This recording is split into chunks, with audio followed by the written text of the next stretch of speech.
Okay, Okay, so so this is John and John from yep. BQuest. We've got a Lucia with us for our private intuitive sessions. So Hi thank you for everybody. joining us. Yes, and Thank you. so Lucia, you saw us live last night. Is there anything particular in any of the topics we said, or is there any particular issues you've got going on at the moment that you're finding hard to get your own clear answer on? Thank you, John and John. I really appreciate this privilege to be able to connect with both you. Yeah, I found it really fascinating. I've just joined and realised that you guys are doing this, so it's just been very first timers. Cool. And my question last night was about my blood pressure. I've been having blood pressure problems for the last 2 years, and you stated it was to do with the heart not being able to be fully opened. That's the energetic version. Like we have to acknowledge, and because we're not medical trained, so this is not a diagnosis. This is just for other people. This is not a diagnosis, and you should check out all your stuff that you need to with your doctor first. This is just the energetic, emotional, feeling content that we're talking about. But often, if you fix the energetic or emotional content, the physical often fixes itself. You know, even if there is a problem with vitamins or minerals or something else, you know, there's often fixing the emotional content first allows the body to balance those chemicals or anything else that needs to out. So that's just a little disclaimer. So that's something that I like to address because I like to go off my tablets. Yeah. I'm having a very minimal amount of tablets, and I know energetically this can be very clear very simply. And I just would like to tap into that. And the issues around my weight, how to surrender to that aspect. So cool. I'm welcome. They're both pretty easy ones for me because they're the ones I've been working on the most on myself for the last 2 years. Because 2 or 3 years ago, I was diagnosed with a heart arrhythmia, which when I looked at the symptoms, I'd realised I'd had for about 8 years. And then I'd got a heart operation, an ablation, and it seemed to work for about a month. And then it just didn't work again. It was back to the same thing. And again, this is just me listening to my heart and not just listening to it, speaking from my heart. And it was like the simple things with my kids, with my the closer people around me. So do you notice a time when the blood pressure gets more? Is there a regular pattern of when it gets higher or? Well, it's been quite stable at a higher rate, even with a 2.5 milligram tablet, bringing it down. Yeah. And just recently, on the last 8 months, I've changed my diet into a vegan and whole foods. Right. And gone right back down to a normal, still having the tablet, but it's gone down to a normal reading. But the last couple of months, when we had really high energies on the earth plane, spiked for about 4 days, really quite high for not changing anything else around me. So I was a bit sort of, confused. So part of the problem with diets like vegan, whole food and that is that you're not actually listening to your body all the time. It becomes another rule. And it's like the body doesn't like rules, you know. It likes guidelines. It likes you can generally be more vegan, whole food based. But if you then make that a rule, then you're not listening to your intuitive, what your body wants for itself. So sometimes what we think we want and what our body actually wants are two different things. And even sometimes, like I've done lots of different studies, even the one diet that I used to like was the blood type diet. That seemed to be a pretty good one for most people. But then, so my one's the one where you're supposed to be more vegetarian. And that works for me most of the time. But if I'm feeling like meat, if my body's feeling like meat and I don't listen to it, like sometimes I could consume a massive amount of meat and it wouldn't bother me at all. And then other days I could just have the smallest amount and it bothers me. So it's more that listening to the body more and more. And the other thing I'm noticing, I don't quite know how much makeup you've got on, but you look a little bit paler. So in Chinese medicine, there's or in the Ayurvedic medicine, it's probably a simpler version. There's the 3 different heat types. So you've got Kapha, Vata, and Pitta. And you look like a Pitta, just from the colouring and stuff like that. Sort of looking down here where you probably haven't got makeup. So the skin colouring tells me you're quite Pitta, which is the cool one. So raw foods is going to be just from that energetic side. Raw foods, if they're not cooked, they're going to be really hard for you to digest because basically, and in Chinese medicine, we need a lot of heat. They call it the 3 jiaos. There's 3 different So the lower jowl, which is the lower belly, needs to be really hot, like they call it, hot like a cauldron. The middle jowl needs to be sort of nice and warm, and then the upper one, which is the lung area, needs to be very steamy and hot. So without enough heat in the system, it's a massive part of digestion. The Chinese medicine's really good with that. So if you are going, I wouldn't eat much, like raw food, things like nuts and that don't normally require cooking are fine, but foods like vegetables and stuff, heavier vegetables that require cooking, I would say you're better off steaming them and getting some heat into them for the digestive process.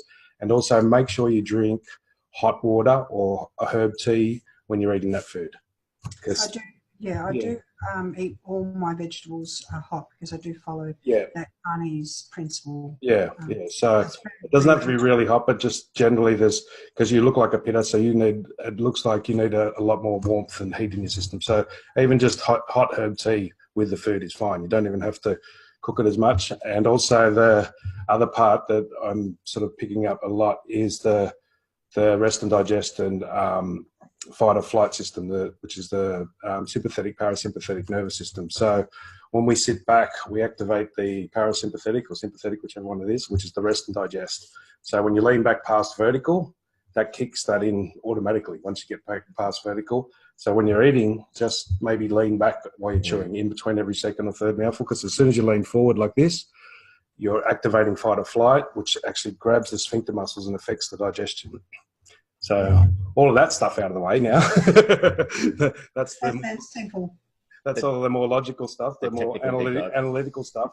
So the heart and the high blood pressure and the weight thing, they could be really interrelated. So if you're not liking, there's nothing wrong with weight. If you love your shape, and you know, some people like to be bigger, some people like to be smaller. It's got nothing to do with there's a perfect weight. But there is a perfect weight for ourselves, how we feel good and how we talk to our body when we feel that way. So, but a lot of the weight issues will go there first, or size issues. It's not even weight, it's size. Is subconsciously you're telling yourself you don't have enough space, or you don't have enough time, or you don't have enough support, or you don't have enough money. There's a don't have enough in there. You know, if you're in the service industry, you're probably giving out a lot of your, you know, love and caring and stuff like that, and maybe possibly not getting enough for yourself. So if you feel like there's an area that you don't have enough, you don't have enough time, you don't have enough personal space, you don't have enough close personal friendships or people you can talk to on a personal level like this, maybe. Does any of that relate? It would be the two things that rang were finances and also support. So then that's normal for people in our industry. It's very common, I should say, not normal. It's not normal at all. It's common. So the support thing, then you've just got to tell you to change the subconscious programming about that. So one of the things, so let's say I don't have enough space, which was one of the first things that I noticed it with. It's like people always coming at, because I have 6 children and well, they're 6 adults now, but they were 6 children. His claim to fame. And glad they're adults now. Thank you. Love them, but glad to have my space. But it's like I don't have enough me time. You know, that was my thing. But also the subconscious hears is I don't have enough, right? And so the body hears I don't have enough because it picks the feeling up of not enough. It's not necessarily the words we say. It's the feelings or the emotions. So there's 3 parts that the subconscious picks up from. So it picks up our thoughts, our feelings, and our emotions and turns them all into pictures. So you might not be saying I don't have enough, but you've got a constant feeling of I don't have enough. Or I can't speak my truth because of my real truth, because the truth that comes from my heart is too powerful and it offends people. I kind of getting from your inner child, and tell me if this rings true or not. It sort of feels as though perhaps you've got a lot of desires, like your heart desires, but maybe you're not following through on some of those. There has been that, yes. Yeah. So is that paintings in your background? Are they your paintings? Are they your paintings? Yeah. That's very good. So I'm sure that when you do that, your blood pressure goes down when you do the paintings and stuff. Yeah. And so maybe with you said you're in the service, so is that on this level, on the more spiritual side, or more on the So sometimes on any level, whether you're serving people, say in the disability world or anywhere, a lot of the service is actually you're not doing something for them. You're telling them what they need to do for themselves. And so, that sort of, it's still service. Like, so when we're little kids, right, our parents get sick, and we try and take, subconsciously, the sickness off the parents. So the parent's not sick, because who's going to look after us if they get sick? But we don't take it off, and we duplicate it. So then the parent's sick and we're sick. So we end up taking it, and we say a lot of, and therefore, if you're taking on a lot of these people's stuff unconsciously, not on purpose, then your body's also going to retain water and retain stuff for somewhere to store it in the cells, because every cell is so it's like, so you can start telling yourself, I do have support, even if I can't say it. I'm sure I must have more support than I'm realizing. I'll get support from spirit. Maybe I'm getting more support. So these first words that we say, maybe, or I think I have, or maybe I've got more support. Maybe that was true of the old me, but it's not true of this me. So you've got to start just slowly changing that. So listen to your words or your feelings as you're feeling them, and just change them a little bit. Just change them. Actually, maybe I do have more support than I thought. Maybe I do have more space, and maybe I do have more time than I thought I had. Maybe I've got enough money, but I've just been thinking I don't, and I'm creating that by feeling that I don't, more than thinking I don't. I'm got a feeling that mostly your thoughts and that are pretty good. You know, what your conscious mind is like mostly is pretty clear of what you want and need. But the feelings have got this old program running, like that I don't have enough support, or I don't have enough money, or I can't charge people money. There'll be some other filters in there, as we call them. that was my big one. It's like, oh, I can't charge people like $200 a reading. It's like, but my peers that do it the same as I do, that I've been working at this for 20 odd years, and my peers that do the same sort of stuff as I do charge like $500 to $700 a session for what I do. And their skill level and my skill level is the same. Like, they've got more influence, admittedly, so maybe they can charge more for that reason. But I was devaluing what I was doing by putting that down. And it didn't mean I have to cut people out, because when I used to do readings 20 years ago, I would channel more, and each person, like, so one person would ring up and say how much, I wouldn't put a price on there. And one person would ring up and I'd just go, oh, it's $250. And then this was in the late 90s, so it was like quite a bit of money back then. And then the next person would ring up and it'd be $50, because I was just tuning into what their value that will open them up to receive what we're saying. So it's sort of, you can do it that way if money is a bit of a situation. So, or I just have a fixed price at the full standard rate, say $200 a session, and then I say, but if you're in financial trouble, give us a call. There's other ways that we can do it. Don't cut yourself out because of the price, but don't lower your standards or your price, because a lot of the people that you might need to work with can't afford it. So that way, because that value opens it up for them. That opens them up to receive what you're saying. Otherwise, they might receive this much when they could be receiving this much. You know, so that. Yeah, I'll give it to you for $50, but understand this is normally a $250 session you're getting. And then they're like, oh, wow. And then they listen like it's a $250 session, even if they're only paying $50. So that's a lot of the financial stuff. And it is really hard, because it's hard for me to charge that sort of money. What used to be harder for me, changing my own subconscious. It used to be hard for me to charge that, because I knew the value was there, because if I was paying somebody else, I would have paid them like $700 for the same reading. It's like, so that I knew that the value was there, but I was just judging that people don't have enough money or blah, blah, blah. And it was like, and I was judging that most of my information comes directly from source. So how can I charge? It's not mine. But my time doesn't come from source. You know, the people that I'm working with are getting paid good money for doing stuff that's probably not even worthwhile half the time. So how do you go with receiving opinions? Do you find that if you receive an opinion you might not agree with or you don't like, do you hold on to that? Does it affect you? No, I'm usually very receptive. Obviously, if it's valued, I accept it, and if it's got, you know, an agenda behind it or a perception from that, I just accept it and thank you for your opinion and let it be. I'm pretty good with sort of seeing that aspect. Yeah, maybe on an emotional level, I think John's picking up, because I end up doing a lot of the talking, because John tunes into the inner child a lot. And so shout at me sometimes. Sometimes the inner child shout at John, so he gets a tune in while I'm chatting. And so So on a feeling level, which is the heart, and on the mental level, you're probably very clear with that. But maybe on an emotional level, which is our playful, creative side, that's the one that's not feeling heard or whatever, or not allowing to express itself to other people. But it's really the body for the weight issue, and I think that'll tie into the blood pressure issue, is not speaking from your heart. And you do, it feels like you do very well in certain areas. Maybe when you're working with one-on-ones, you do that spot on, but maybe not personally with your family or social friends or something like that. Or maybe you're not going around them because you can't. Maybe you're not having as much time around family or social friends because you feel like you're sitting there going, oh yeah, blah, blah, blah, blah. Because you're seeing the truth inside, but it's like sitting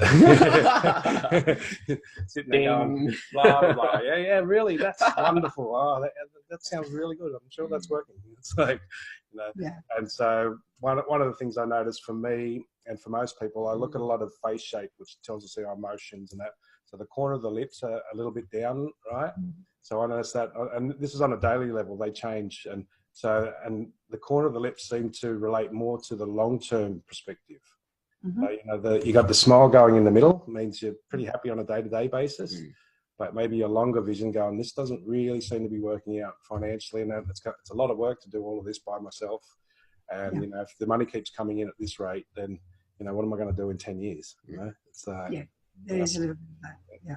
And so that's the way I spot it. I spotted it in myself first, and then once I spotted it in myself and start working on it, then I talk to other people about it. And so I don't talk to them. I wouldn't have talked to you about that 3 months ago because mine were pretty bad. so it's like I don't give advice unless I'm trying, at least starting to follow it myself. And so it's like, and that was the same with the long term, with the liver and kidney. Liver and gallbladder is our long-term hopes and dreams.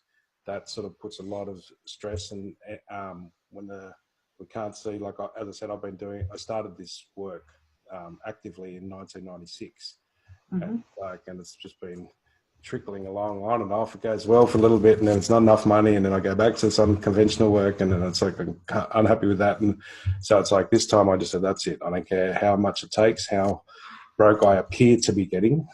I'm going to go through with it, and until I break through that subconscious blockage, whatever it is about money. And I really feel like on a personal level, I've only done that in the last, say, 2 months. Just gone, okay, I can say, $250 a session and not cringe about it. And it's like in my head, I'm like, I know that one of the other guys that I used to do stuff with, he charges $500 for the same reading, and probably some of my stuff is better. But maybe his delivery is better, and maybe because he has more people, maybe he talks it a bit better or gets it across a bit better. But it's not actually about what I can say, maybe, but it could be about my delivery. And so I just go, okay, work with that, but it's starting to feel comfortable about saying that and about the money, because I look around, if I go to a solicitor, they charge $1,000 an hour for what? For getting you on something that you weren't even in trouble for, really. I'm kind of getting front right navel. Front right navel. Yeah. So that is their male, like son or husband or dad or whatever, their opinions, their ideas on what's good or bad, that still sort of could be running in your emotions? The program would be still my father on that, So what he says is good or bad, maybe that's got to do with, maybe it was true what he was saying in that time and that space. So this is another way we clear it up, because it's like, that opinion might have been true and it might have been valid. Might not have been as well. Probably wasn't. But we don't care whether it was or wasn't. We just say it might have been true and it might have been valid back then, but it's not necessarily true or valid now. Is he still around? No, he's passed 2005. Did he give his opinion quite a lot? He was quite a brutal man, and there was a lot of mental depression around my father, and my mother was very, very ill. So I took on that role of caretaker. Kind of coming through that, and you can qualify this, but it's that maybe it feels as though he gave his opinion quite often, and then you saw that, maybe you saw how people reacted to that, so you're hesitant in maybe in doing that, or speaking your heart's desire, or giving an opinion about your heart's desire, perhaps. So this feels like past opinions are still running forward movements. So and this is why we've got to go neutral with it. You can't stop saying it was right or it was wrong. So that you start saying internally, maybe his opinion was valid. I don't know what the whole circumstances were. I don't know why he was like that. I think I do. Or maybe I'm correct, but maybe I'm not. I don't know his past lives. I don't know all of that stuff. I can't see the whole picture. And so maybe his opinion was valid. Maybe, maybe if I was in those circumstances, I would have reacted like that. I don't know. You don't say, but maybe my opinion was right. Maybe it's got nothing to do with today. Maybe that was right back then, but it's still stopping me because I'm still holding on to my opinion about his opinion. I'm getting all these warm and fuzzy. So it feels like there's a lot of affection there for you from him, but maybe he didn't show that. Or as much. No, he had the 50-50 split, and sometimes that 50 went up to 100. Right. Yeah. Almost on a daily basis, but there was the other essence of him that was very gentle, which is a really strange way to say it because he could be quite volatile. Yeah. And often that's where the volatile comes from, because so with me, I grew up in a bit of a harsh society, and my dad used to, not physically but verbally, he was very sort of authoritative, and but that was him trying to protect me from the world that he grew up in. He grew up in the Second World War, right? And he was, he was 13 when he went on his first ship as a cabin boy, and that ship got blown up and stuff. So he was trying to train me and protect me how to survive in the war. When I came up to the Central Coast, which is a beautiful place here, to bring my kids up, I started trying to teach them how to protect themselves in a city volatile environment. And I realized, hey, they're never going to go through that. So I used to say, I'm teaching my children how to dodge bullets, and they're never even going to see a gun, So I had to sort of tone it back to the current situation, but I was just doing that automatically, and they thought I was way too harsh, and in that circumstance, it was. Yeah. My opinion, I was like, no, you got to understand this, and you've got to understand. And it's like I was trying to protect them, but I was just making their life really harsh in their early years because they weren't going to see that. They weren't around gangsters and I'd seen shootings and stuff by the time I was 6 years old, So for me, that was like a protective thing. But they couldn't understand why I was doing it because there's none of that up here on the Central Coast. This is, that's why we moved here, to get out of that sort of environment. And so it was just that misguided one. So maybe it feels like a lot of the actual heart and the high blood pressure is actually coming from that lack of emotional expression. I'm just looking now, even as we're saying this, I'm looking at the change in the corners of the lips. So this talk is already starting to affect your long-term going, oh, maybe I can. And you can watch this, right? You watch it when we post it live. You'll see what we're talking about when you'll be conscious of the lips now and the corners, and you'll get to this point and you'll be like, oh my God. And I can already see like the left side, which is more related to yourself and females, is going higher than the right side, which is more related. So maybe now, I can see this might work for me, but what about a relationship?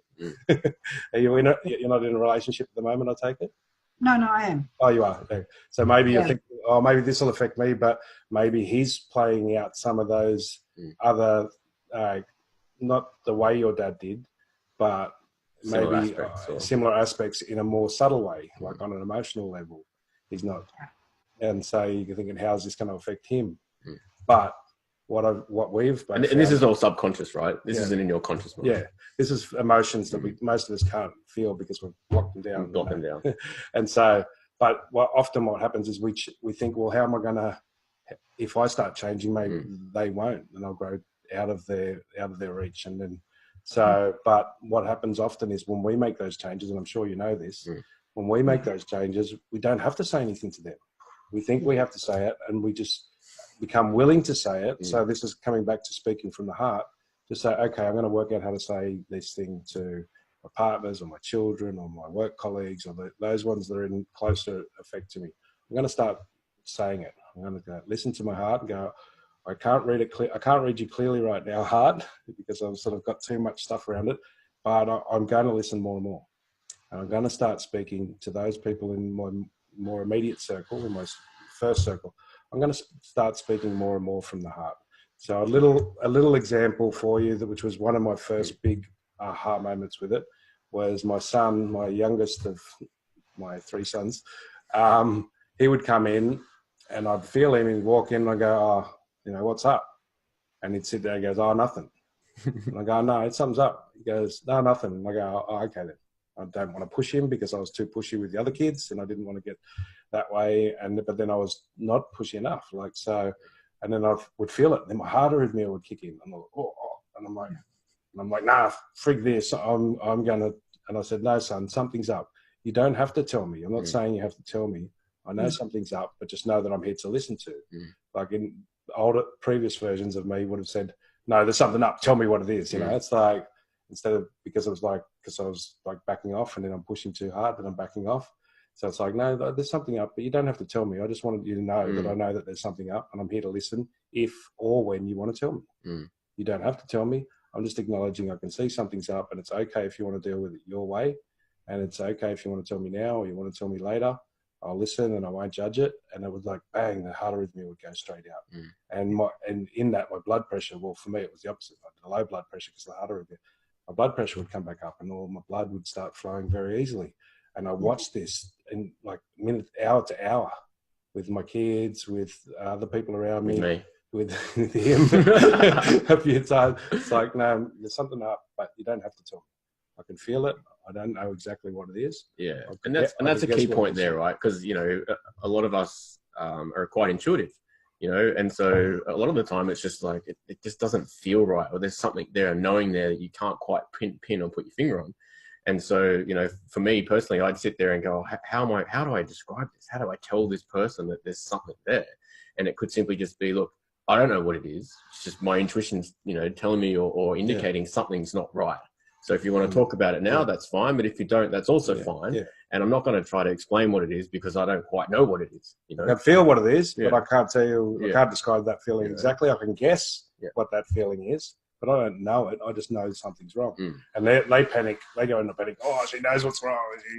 She's going to read me, and they run away. Maybe go move forward. I don't know. Nothing's wrong. Nothing. I'm not here. And oftentimes that's enough to then, you know, lower the blood pressure. Or it's just that just acknowledgement to be willing to say it. To be willing to, and so many times when I first started this, I would go, okay, I'm going to say it to them this time. I go in with the intention to say it, calm myself to say it like in a calmer way so it doesn't explode out because I've held it back for too long. And then I go in and I go, okay. And then before I even get to say it, they just come out and say exactly what I was going to say to them. They go, "Oh, I've realised I've been doing." I'm like, "What? I've been trying to build up the courage to say that for 6 months, you know." And then as soon as you're the willingness to say it is where it changes. Yeah. So does this stuff resonate? That rings true. You know, with my partner, I'm an open book.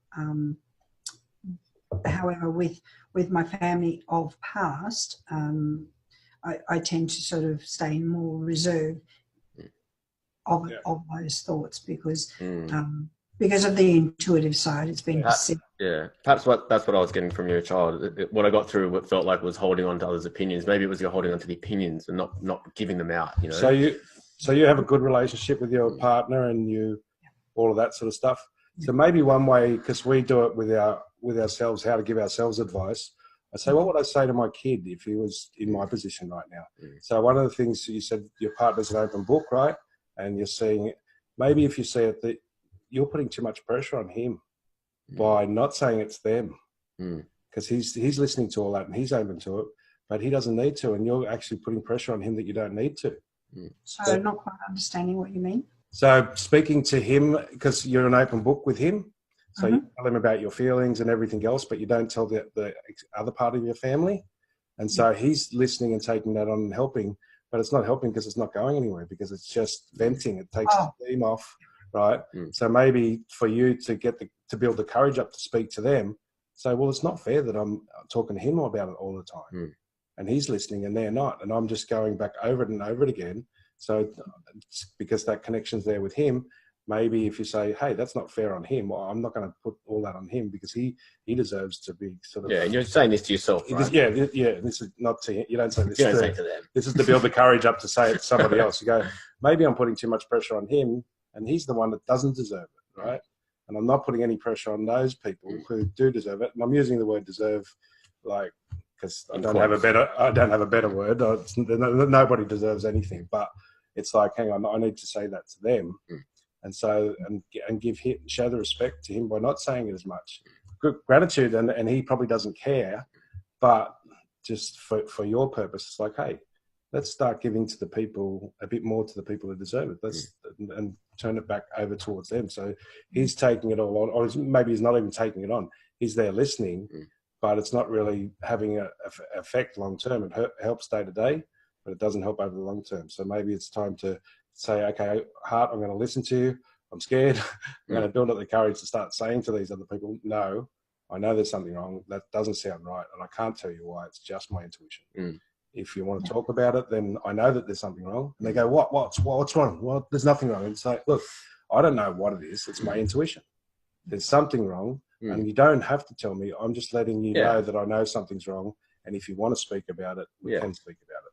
I can't tell you what it is that's wrong because I don't know what it is. I just know there's something wrong. Because a lot of people have trouble receiving, right? You know, like you said before, you can receive opinions and you can sort of deal with that fairly well. But lots of people can't even just hear it, you know, because they'll immediately go on the defense and they'll start to try to, you know, go, no, you're attacking me.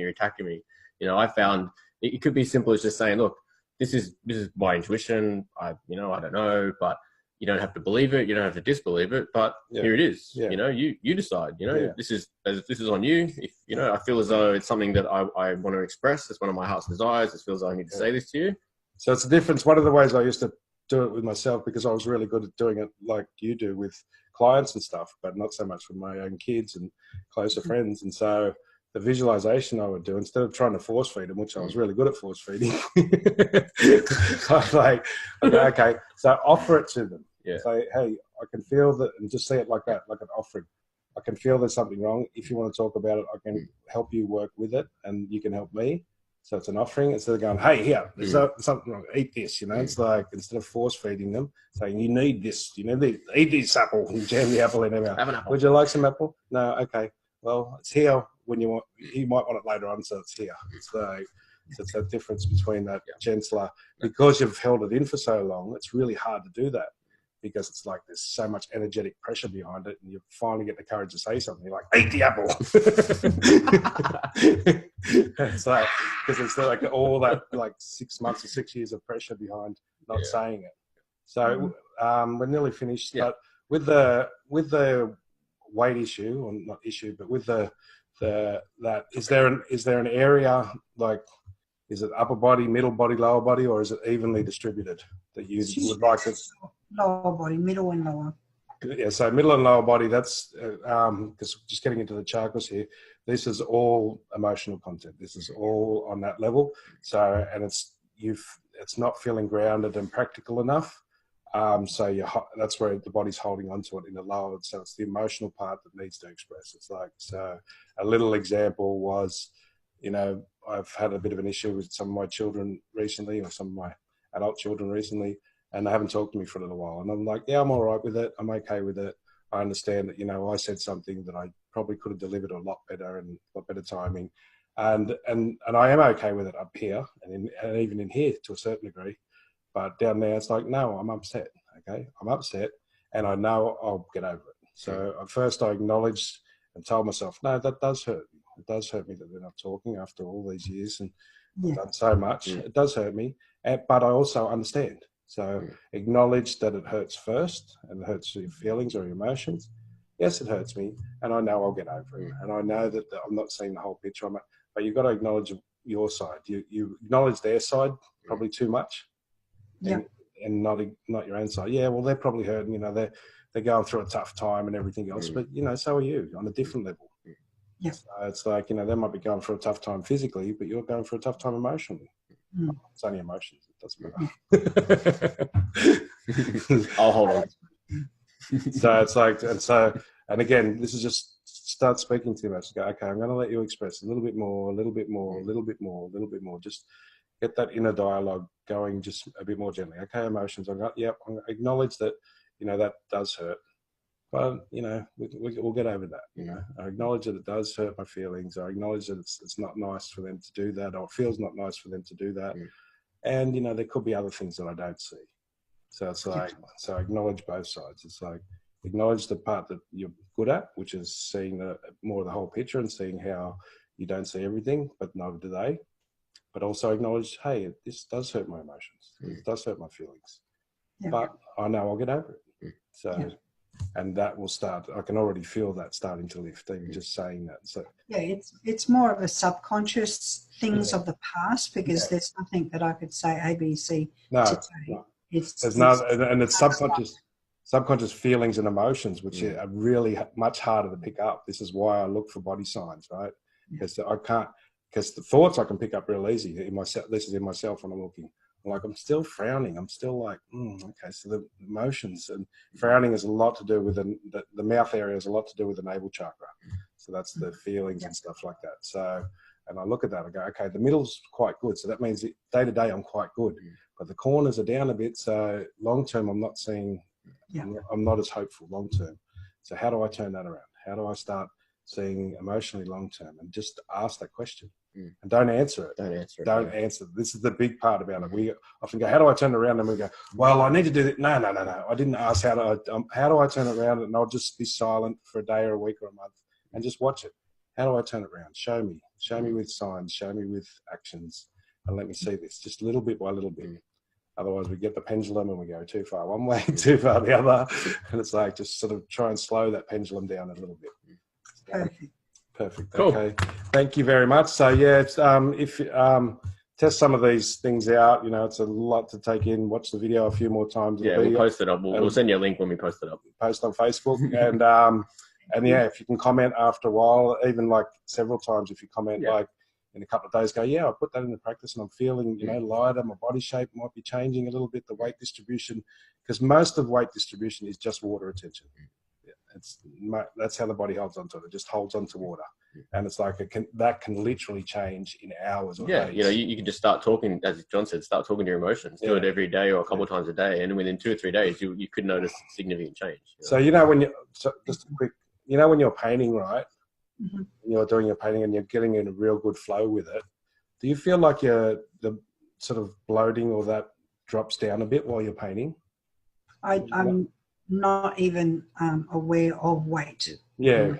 So one of the things I used to do in the morning, because I used to do teach the kids how to do parkour, which is flipping and somersaulting off the walls and stuff like that. And I used to do that quite a lot when I was younger. And I'd get up and I'd feel bloated and the belly would be a bit bloated, and I'd be in the bathroom, have the shower and that, and then I'd go, okay, now imagine myself while I'm looking in the mirror, really, really imagine myself down the beach, running, flipping off the walls, doing some backflips and everything else. Really visualize myself that with my eyes open and feel it as I'm like, imagine it and feel it. And as I do that, because I used to really love that,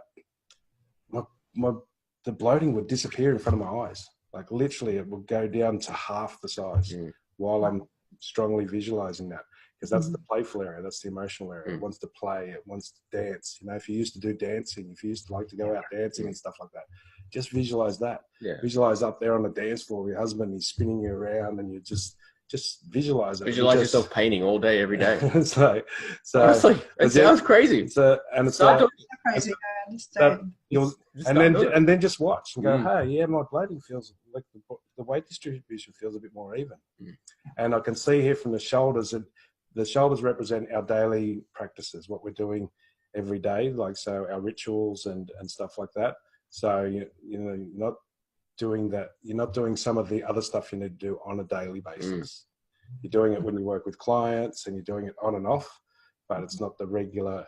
Every day I need to give myself some of this emotion. So every morning and night, even if it's 5 minutes in the morning and 5 minutes at night, just give myself some emotional talk. And if you do find yourself in a situation where you've got an opinion that's come up and it's something that you feel like your heart you should say, imagine it as though you're about to start a painting. You don't just get a canvas and go, there's my drawing or there's my painting, right? You ease into it. You go, okay, I'll choose my colors, I'll choose my brush, I'll see how that goes, I'll stand back, and so just even when you're doing that delivery of that, just picture yourself doing that in that way. That's perfect. Yeah, that's perfect. Yeah, and that's what we do for ourselves. Like we find an analogy that we're already good at. Like John's good at computing and that. So often when I'm trying to tell him one of these, I go, so imagine if you were doing a computer program and he goes, oh yeah, I've got that. So it's like use what you use regularly and then convert it into that sort of picture inside yourself. Cool. Wonderful. Thank you, guys. I really appreciate it. John and John, an absolute joy to be connected with you today, and good luck with all your ventures, and I look forward to following. If you've got any more questions, like just little tweaks on what we've said, if you don't understand it quite right, just chuck it in the comments on the video because that'll come up on my notifications and I'll just answer in the comments if you need to tweak up on them. Okay, great. Awesome. Thank you. Bye. Bye. Bye-bye. Ciao, ciao.